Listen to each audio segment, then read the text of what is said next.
Welcome to the Folktale Project. This is Dan Scholz. This week, we have a real treat.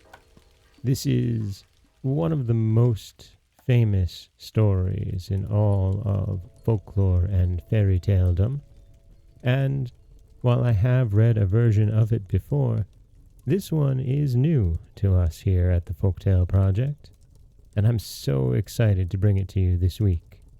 And that's right, this will take a week. I've broken the tale into 3 parts so that by Friday, we'll have read all of the classic, East of the Sun and West of the Moon. Once upon a time, there was a poor husbandman who had many children and little to give them in the way of either food or clothing. They were all pretty, but the prettiest of all was the youngest daughter, who was so beautiful that there were no bounds to her beauty. So once, it was late on a Thursday evening in autumn, and wild weather outside, terribly dark and raining so heavily and blowing so hard that the walls of the cottage shook again. They were all sitting together by the fireside, each of them busy with something or other, when suddenly someone rapped 3 times against the window pane. The man went out to see what could be the matter, and when he got there, stood a great big white bear. "Good evening to you," said the white bear. "Good evening," said the man. "Will you give me your youngest daughter?" said the white bear. "If you will, you shall be as rich as you are now poor." Truly, the man would have had no objection to be rich, but he thought to himself, "I must first ask my daughter about this." So he went in and told them that there was a great white bear outside who had faithfully promised to make them all rich if he might but have the youngest daughter. She said no, and would not hear of it. So the man went out again and settled with the white bear that he should come again next Thursday evening and get her answer.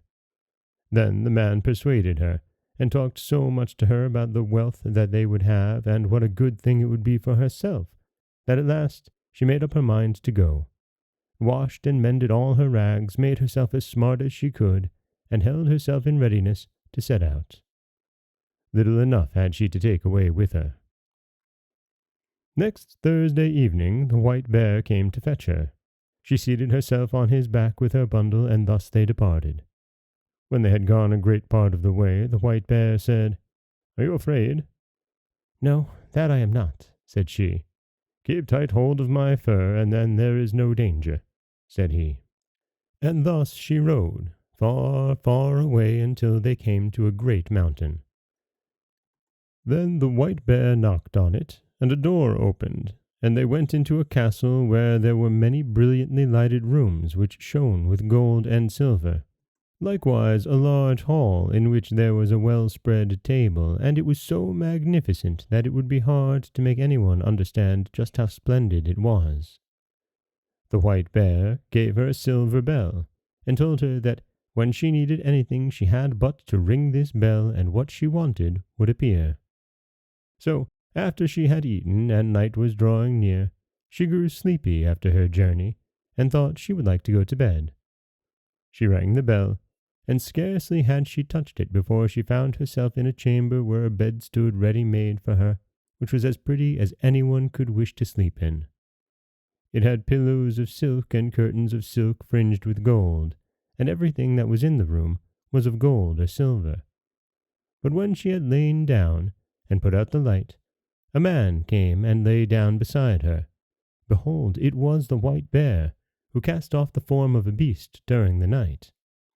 She never saw him, however, for he always came after she had put out her light, and went away before daylight appeared. So all went well and happily for a time. But then she began to be very sad and sorrowful, for all day long she had to go about alone, and she did so wish to go home to her father and mother and brothers and sisters. Then the white bear asked what it was that she wanted, and she told him that it was so dull there in the mountain, and that she had to go about all alone, and that in her parents' house at home there were her brothers and sisters, and it was because she could not go to them that she was so sorrowful.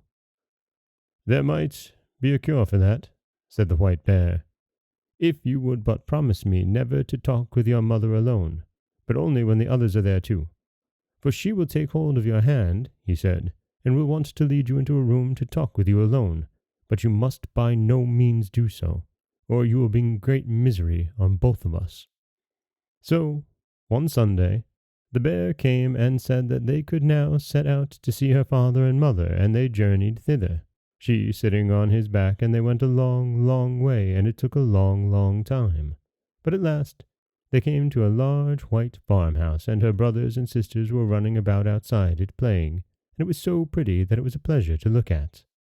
"Your parents dwell here now," said the White Bear, "but do not forget what I said to you, or you will do much harm both to yourself and me." "No, indeed," said she. "I shall never forget it." And as soon as she was at home, the White Bear turned round and went back again. There were such rejoicings when she went in to her parents that it seemed as if they would never come to an end. Everyone thought that he could never be sufficiently grateful to her for all she had done for them all. Now they had everything that they wanted, and everything was as good as it could be. They all asked her how she was getting on where she was. All was well with her too, she said, and she had everything that she could want. What other answers she gave I cannot say, but I am pretty sure that they did not learn much from her. But in the afternoon, after they had dined at midday, all happened just as the White Bear had said. Her mother wanted to talk with her alone in her own chamber, but she remembered what the White Bear had said and would on no account go. "What we have to say can be said at any time," she answered. But somehow or other her mother at last persuaded her, and she was forced to tell the whole story. So she told how every night a man came and lay down beside her when all the lights were put out, and how she never saw him because he always went away before it grew light in the morning, and how she continually went about in sadness, thinking how happy she would be if she could but see him, and how all day long she had to go about alone, and it was so dull and solitary. "Oh!" cried the mother in horror. "You are very likely sleeping with the troll, but I will teach you a way to see him. You shall have a bit of one of my candles, which you can take away with you, keep hidden in your breast. Look at him with that when he is asleep, but take care not to let any tallow drop upon him." So she took the candle and hid it in her breast, and when evening drew near the White Bear came to fetch her away. When they had gone some distance on their way, the White Bear asked her if everything had not happened just as he had foretold, and she could not but own that it had. "Then, if you have done what your mother wished," said he, "you have brought great misery on both of us." "No," she said, "I have not done anything at all." So, when she had reached home and had gone to bed, it was just the same as it had been before, and a man came and lay down beside her, and late at night, when she could hear that he was sleeping, she got up and kindled a light, lit her candle, and let her light shine on him, and she saw him, and he was the handsomest prince that eyes had ever beheld. She loved him so much that it seemed to her that she must die if she did not kiss him at that very moment. So she did kiss him, but while she was doing it, she let 3 drops of hot tallow fall upon his shirt, and he awoke. "What have you done now?" said he. "You have brought misery on both of us. If you had but held out for the space of 1 year, I should have been free. I have a stepmother who has bewitched me so that I am a white bear by day and a man by night. But now all is at an end between you and me, and I must leave you and go to her. She lives in a castle which lies east of the sun and west of the moon, and there too is a princess with a nose which is 3 ells long, and she now is the one whom I must marry." She wept and lamented all in vain, for go he must. Then she asked him if she could not go with him, but no, that could not be. "Can you tell me the way, then, and I will seek you, that I may surely be allowed to do?" "Yes, you may do that," said he, "but there is no way thither. It lies east of the sun and west of the moon, and never would you find your way there." And that is part 1 of East of the Sun and West of the Moon, where we meet our prince and his love, and we get the initial struggle, where, quite honestly, if he had been a bit more upfront and told her that she just had to wait a year, then I imagine all would be well, but we would be left with no story. And now, we have a story. And on Wednesday, we shall hear all about the travels of the young girl as she hunts for her true love.